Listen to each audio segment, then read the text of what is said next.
Ipinakita ng nanalong kumpanya sa gun bidding ng Napolcom na Trust Trade Philippines at Glock Asia ang sample ng baril na siyang susunod na gagamitin ng pulis. Mas magaan daw at mas angkop sa maliliit na kamay ng mga Pinoy ang baril na Glock 17 Generation 4. Dumaan ang baril sa serye ng matitinding test. Narito ang News to Go special report.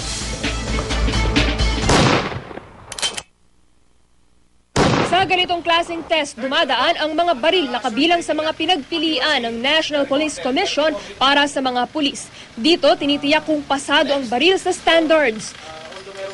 Noong nakaraang linggo, pinirmahan ni PNP Chief Director Nicanor Bartolome ang kontrata para sa procurement ng 59,904 handguns. Bibigyan ng winning bidder na Trust Trade Philippines at Glock Asia ng 1 taon at 7 buwan para kumpletuhin ang delivery. A certain manufacturer, according to them, according to research, na can produce only 20,000 a year. And we are not the only country na nakikita sila. So there are also other countries, but we've been requesting the proponents to make special manufacturing activities so they can deliver as early as possible. Ipinakita ng Trust Trade ang sample ng Glock 17 Generation 4 na siyang susunod na gagamitin ng mamang pulis. Gawa ang frame nito sa polymer na mas magaan daw kaysa sa mga gawa sa steel gaya ng Beretta. At mas maliit ang grip para akma sa maliit na kamay ng Pinoy. As far as shootability is concerned, mas maganda pong iputok itong Gen 4 compared to the previous design. In terms of felt recoil, yun po yung tinatawag natin na sipang nararamdaman natin. And in terms of sight reacquisition, which is yung ability natin na makapag-aim kaagad on successive shots. Kabilang sa serye ng tests na pinagdaanan ng Glock 17 ay ang adverse condition test kung saan ilulubog sa buhangin, putik at tubig ang baril saka papuputukin. Kahit nahulog sa mga ganitong elemento ang baril, kailangan pumutok pa rin ito hanggang sa itinakdang number of rounds. Matapos nito, ibabagsak ang baril at magazine nito sa taas na 5 talampakan para subukan ang tibay at kaligtasan nito. Dapat hindi masira ang mahalagang parte gaya ng primer, barrel at slide dahil kung hindi, agad itong madidiskwalipika. Ang huling bahagi ng pagsubok ay ang endurance test, kung saan kailangan paputukin ng 20,000 beses ang baril.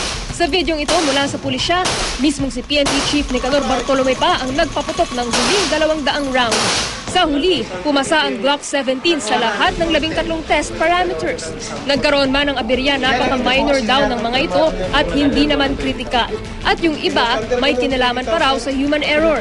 Goal po namin, any malfunction attributed sa baril mo, sa ammunition, or sa pumuputok kay Juan de la Cruz, minus ka lagi. That's why napakalaki po ng allowable, 120. The critical po, magkaroon ka lang ng isang critical, DQ ka.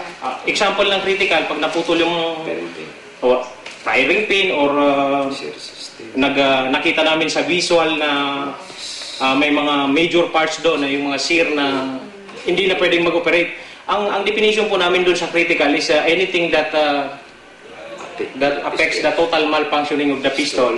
Pero para sa mga ordinaryong pulis, anuman ang baril na ibigay sa kanila ng kanilang ahensya, ang mahalaga ay kung maaasahan nila ito sa pagtupad ng kanilang araw-araw na tungkulin.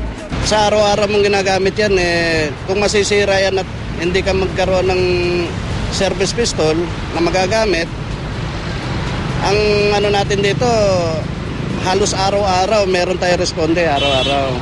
Kaya kailangan natin ng konting maasahan. Trisha Zafra, GMA News.